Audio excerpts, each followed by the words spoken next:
Good morning, my friends. I just wanted to give you a little quick May 1st backyard tour.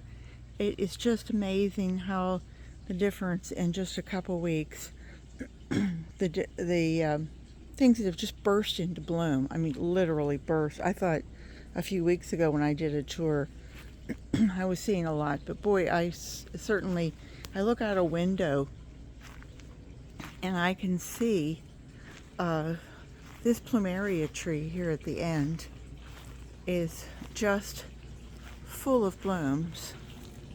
Let's see if I can pull you in closer. Can you see all the plumeria the whole cluster is blooming. We've just had some warm, let me get to a different spot here. Okay, so let me pull you back and show you that almost the entire top of the tree, there's probably at least 100 blooms.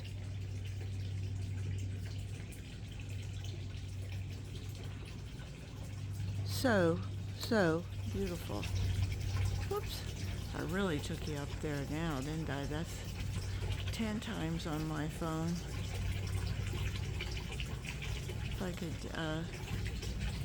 If I could walk the, excuse me, if I could get up on the roof, you could really see it, but I'm not that brave. Anyway, the plumeria look very healthy this year.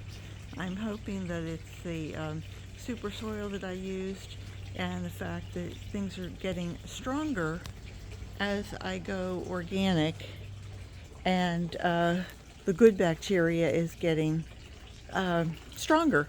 That's all I can say. I think when you first try to go organic, you go, oh geez, I don't think this is going to work, because the bugs that are so strong from having chemicals thrown at them, they're really supercharged, and so they need to, the good bacteria needs to get strong enough that they can fight off the bad bugs. Anyway, the mango is growing up amongst the plumeria. It's trying to take over. The amaryllis, they're pretty much finished. They bloomed out, and now their beautiful green leaves are just lovely, and they look like a nice green, like a nice green plant, and they will look that way all summer long, I hope. Anyway, my project for today, you can see I have my little running stool there that I sit on and scoot along, hence scooter. Anyway, I have the red clover is blooming, and this is one rogue tomato plant that is, I don't know if you can see this, but you can see all the blossoms and all the clusters of tomatoes just all along. I have one in the front yard that has about 10 different runners on one small plant, and again, I never planted it. It's just a volunteer that blew in. This is what the plumeria look like. Aren't they a pretty flower? The story is, 1979, we were moving from Hawaii back to the mainland, to Florida, and I broke off a hunk of the plumeria tree, and I let it dry, and it was probably barely as long as that one at the end that has flowers on the end of it, and put it in my shoe, and then brought my shoes on the plane. Of course they were in my suitcase. I was never checked, and I've probably gotten well over 100 trees to grow in these 40 years. So anyway, Juicy Fruit Island, I planted a couple years ago, and I have it as juicy fruit because of the fruits that are on there are a pear and a peach And I'm walking underneath something. What am I walking? Who's catching me? The moringa. And although a moringa isn't juicy, it is the tree of life. And then the third juicy fruit is a fig tree, which took a couple years to take off, but this year it looks like it's really going to. So I'm tickled, tickle me pink. The Penta, again, a volunteer, blew in from the other side of the yard. And the zinnias, though, I did take a couple heads and break them open, and then I just kind of smeared them. You know, I had a section here that I just kind of like opened it up and threw some seeds in and pushed it down. I did the same thing up there, and it's starting to bloom, and I'll probably just do some more. I haven't shown you Junior in a long time. I haven't even fluffed Junior. And I think it's interesting the way compost, if you keep fluffing it, it stays up, but if you don't, it just kind of compacts. And this is some tricolored Chinese mustard, also Chinese spinach, also known as amaranth, from the amaranth family. And it's just kind of taking off. I'm just kind of leaving them, a few things grow over here. I'm not using the compost right now, and if I do, then I will. But this was the side with the super soil. I don't know, I haven't, it was a whole month, and I can feel that it's starting to dry out a bit because I haven't been active in it, but it feels like it's really, let's see if there's any worms in there. I think maybe they might have left because they weren't getting all the goodies. Oh no, I see a few down there. Probably time to use this. You know, they say use it or lose it, but it feels really, really done. You know, I am starting, this is Junior, and I am starting another pile over here in Senior, and this is grass clippings. And it has grass clippings and shredded paper, more grass clippings, shredded paper.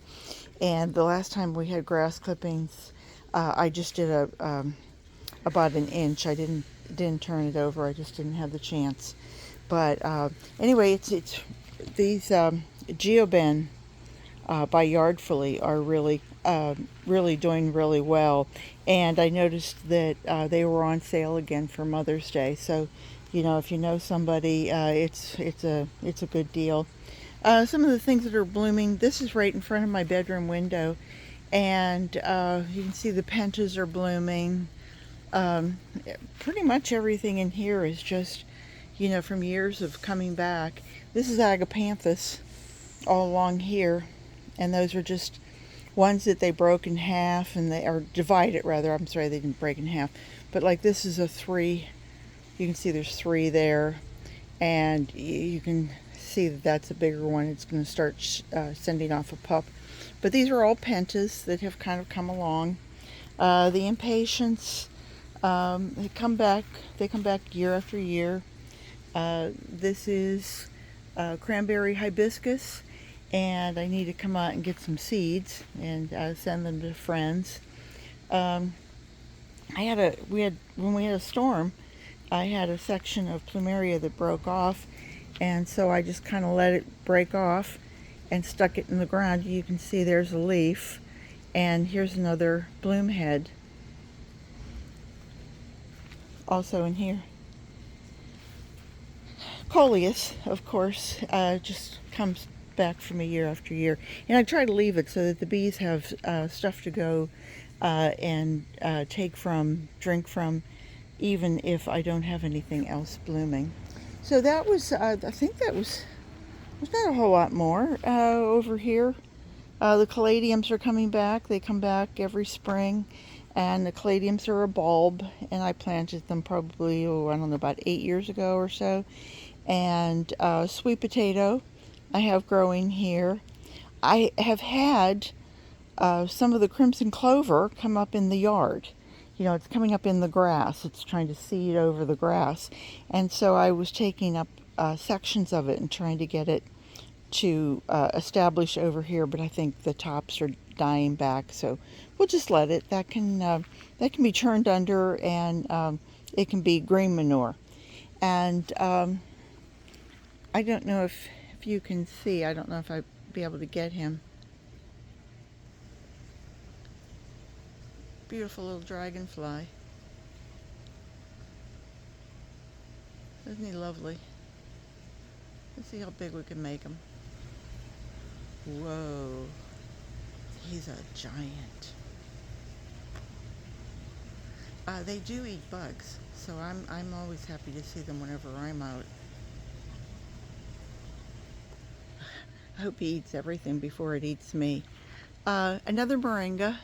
This is the big original one that my friend Nick brought a few years back, and it was about 3 inches high. And then over here, of course, is another Plumeria, and this Plumeria is about 2 weeks behind the one I just showed you as far as blooming. How lovely. Lots more tomatoes, all volunteers. I have not planted any tomatoes this year, and every time I'm going out and picking, I'm getting a pound of these little Everglades tomatoes, which are just delicious.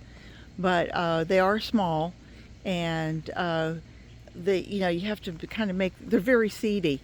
Well, I should say they're full of seeds. It's not like eating a raspberry where you're getting seeds in your teeth and but they are seedy. Anyway, I chop up a can of black olives and mix it in with them and a little bit of oil and some green onions, and oh, it's delicious.